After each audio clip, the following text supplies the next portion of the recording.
Hi నమస్తే. Welcome to Myra Media. నేను మీ కేవీఆర్. ఆంధ్ర రాష్ట్ర ప్రజలు మొత్తం ఆసక్తిగా ఎదురు చూసిన బడ్జెట్‌ను అంటే ఇక పూర్తి స్థాయి బడ్జెట్. ఇప్పటిదాకా ఇంటరిమ్ బడ్జెట్‌తో ఓటాన్ అకౌంట్ బడ్జెట్‌తో నడుపుకుంటూ వచ్చిర్రు. గతంలో అంటే కూటమి సర్కారు అధికారంలోకి వచ్చిన 9 నెలల్లో గతంలో ఎట్లాంటి బడ్జెట్ లేకుండా ముందుకెళ్ళిన సంగతి తెలిసిందే కదా! సో, తొలి బడ్జెట్‌ను ప్రవేశపెట్టిన నేపథ్యంలో ఇక ఈ సూపర్ సిక్స్ హామీలు, తల్లికి వందనం, తర్వాత రైతు భరోసా ఇట్లాంటి వాటి మీద పెద్ద ఎత్తున ఆశలు పెట్టుకున్న నేపథ్యంలో వాటన్నిటిని నీరుగారుస్తూ బడ్జెట్‌ను తుస్సు అనిపించింది పయ్యావుల కేశవ్ ఆర్థిక పద్దు. ఒకసారి దానికి సంబంధించి బ్రీఫ్‌గా మాట్లాడుకునే ప్రయత్నం చేద్దాం. Andhra Pradesh budget in brief 2025-26 volume 4 Payyavula Keshav, minister of finance and planning. So, స్వర్ణాంధ్రకు 10 సూత్రాలని చెప్పి ఇక పెద్ద డబ్బా కొట్టుకునే ప్రయత్నం చేసిర్రు.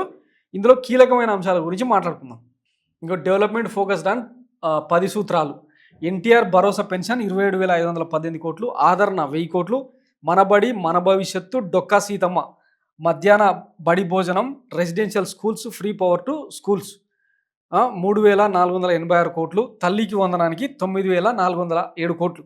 ఒకసారి చూడండి, గతంలో ఇదే తల్లికి వందనం అంటే జగనన్న అమ్మఒడినే వినూత్నమైన విశిష్టమైన జగనన్న అమ్మఒడి కార్యక్రమాన్ని అమలు చేయడం ద్వారా పేదరికం విద్యకు అడ్డంకిగా మారకుండా హాజరు శాతం తగ్గకుండా ప్రభుత్వం చూస్తోంది. ఈ పథకం కింద 2019-20 ఏడాదిలో 44,50,000 మంది తల్లులకు, 84 లక్షల మంది పిల్లలకు ప్రయోజనం చేకూర్చేందుకు ఏటా సుమారు 19,618 కోట్ల రూపాయలను ఖర్చు చేస్తూ రావడం జరుగుతుంది. అంటే జగన్మోహన్ రెడ్డి 84 లక్షల మంది పిల్లల ప్రయోజనం కోసం, 44 లక్షల పైచీలకు తల్లుల కోసం ఏకంగా దగ్గరగా 20,000 కోట్ల బడ్జెట్ను కేటాయిస్తే ఇదే కూటమి సర్కారు దాన్ని ఎంతకు తగ్గించింది? 9,407 కోట్లు. జనరల్గా అంటే ఎంతమంది పిల్లలున్నా ఒక్క తల్లికే వందనం పేరుతో మన జగన్మోహన్ రెడ్డి 20,000 కోట్లు కేటాయిస్తే, మరి వీళ్ళు కూటమి పెద్దలు నీకు 15,000, నీకు 15,000, నీకు 18,000 అని చెప్పారు కదా. ఇంట్లో ఎంతమంది పిల్లలు ఉంటే అంతమందికి తల్లికి వందనం అని చెప్పినప్పుడు 30,000 కోట్లు, 35,000 కోట్లు కేటాయించాల్సింది పోయి 9,407 కోట్లు వేస్తున్నారంటే ఏంటి అర్థం? అంటే భారీగా కోత విధిస్తున్నారు. ఇప్పుడు P4 సర్వే ఒకటి వచ్చింది కదా, దిక్మాల సర్వే. అందులో భాగంగా చాలామంది తల్లులకు పంగనామాను చూపించే విధంగా ఈ బడ్జెట్ కేటాయింపులు స్పష్టం చేస్తూ ఉన్నాయన్నమాట. దీంతో పాటు రైతు భరోసా, ఇగో అన్నదాతకు సుఖీభవ 6,300 కోట్లంట. మొత్తం రాష్ట్ర వ్యాప్తంగా 54,000 మంది రైతులకు గతంలో వైఎస్ జగన్మోహన్ రెడ్డి 10,400 కోట్లను కేటాయిస్తే ఇప్పుడు వీళ్ళు దాన్ని 6,300 కోట్లకు తగ్గించారండి.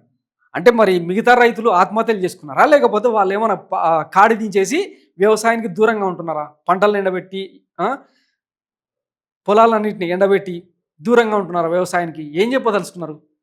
ఇక చూడండి, కూటమి భారీ కోతల బడ్జెట్. అన్నదాత సుఖీభావకు రైతుకు 20,000 కోట్ల చొప్పున ఇస్తామని హామీ, అవసరం 10,400 కోట్లు. బడ్జెట్లో కేటాయించింది మాత్రం 6,300 కోట్లు. డ్వాక్రా మహిళలకు టోకరా, ఎన్నికల టైంలో 10 లక్షల వరకు 0 వడ్డీ రుణాల ప్రకటన. ఈ బడ్జెట్లోనూ కానరాని హామీ. భారీగా అప్పుల అంచనాతో ఏపీ బడ్జెట్.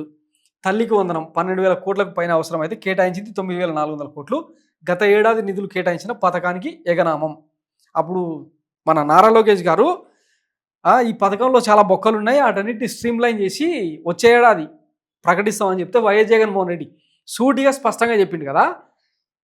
84 లక్షల మంది విద్యార్థులకు సంబంధించిన డాటా విద్యాశాఖ దగ్గర ఉంది. తర్వాత 44,50,000 మంది తల్లులకు సంబంధించిన డీటెయిల్స్ అన్ని ప్రభుత్వం దగ్గర ఉన్నాయి.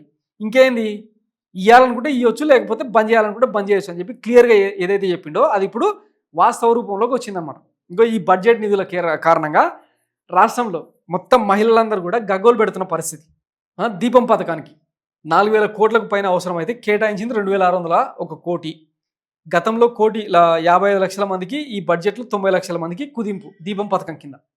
సో ఇవి మన బడ్జెట్ ఆనిముత్యాలు అనమాట.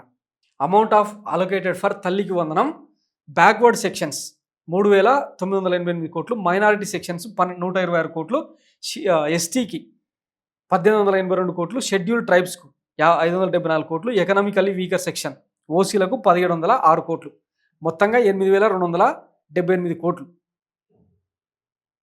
జగన్మోహన్ రెడ్డి స్కీమ్స్ ఏంటంటే, నంబర్ ఆఫ్ స్టూడెంట్స్ 43,96,402, ఒక్కొక్కరికి 15,000 చొప్పున 6,594 కోట్లు కేటాయిస్తే మొత్తం ఎంతమందికి లబ్ధి చేకూరిందంటే 87,41,885 మందికి లబ్ధి చేకూరింది. మొత్తం అమౌంట్ ఎంత? 13,13,112 కోట్లు.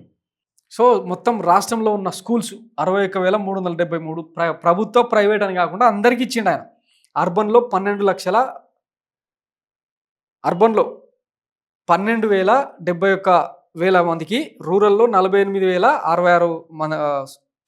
సో ఇది డాటా. మొత్తం స్కూల్స్ 61,373 మంది స్కూల్స్, టీచర్లు 3,38,298 మంది, స్టూడెంట్స్ 87,41,885 మంది.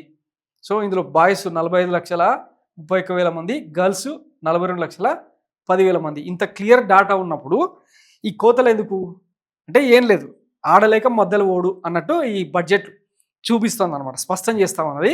సో చాలా రోజుల నుంచి చెప్తా ఉన్నాం, ఇవి పంగనామాలు పెట్టే ప్రభుత్వమే తప్ప ప్రజలకు మేలు చేసే బడ్జెట్ ఇంత మాత్రం కాదు.